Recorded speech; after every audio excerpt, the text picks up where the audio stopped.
দেখো তো আজকে অনেক দিন পর রোদে খেতে বসেছি, যেহেতু ভাগ্না ভাগ্নি এসছে তাই সবাই মিলে জমজমাট ভাবে খেতে বসে পড়লাম। তো আজকে আছে আমার দেওরের মেয়ের অন্নপ্রাশন, তো মুখে ভাত তো যাব সবাই মিলে। শরীরের অবস্থা তো একদমই ভালো নয়, তবুও তোমার দাদাভাই বলছে চলো চলো। আমাদের মেলা থেকে এই যে সমস্ত কিছু আমার ভাগনা নিয়ে চলে এসেছে, সবাই মিলে খেয়ে নিচ্ছি, তারপর রেডি হব। আমাদের বাড়িতে এত 4 দিন 5 দিন মেলা হয়ে গেল, তবু আমি একটা দিনও এখন পর্যন্ত যাইনি।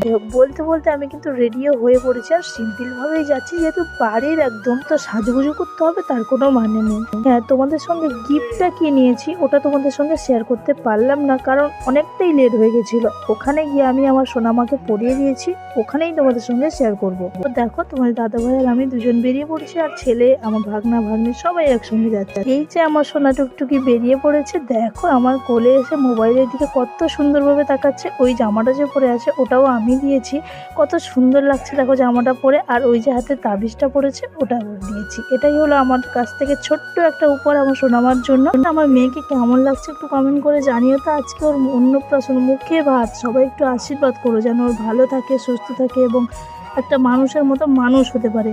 যাই হোক, বলতে বলতে আমি খাওয়া দাওয়া করে চলেই এসেছি বাড়িতে, আর এসেই মুখটা শুকনো, কারণ সোনামাকে দেখে খুবই ভালো লেগেছিল ওখানে।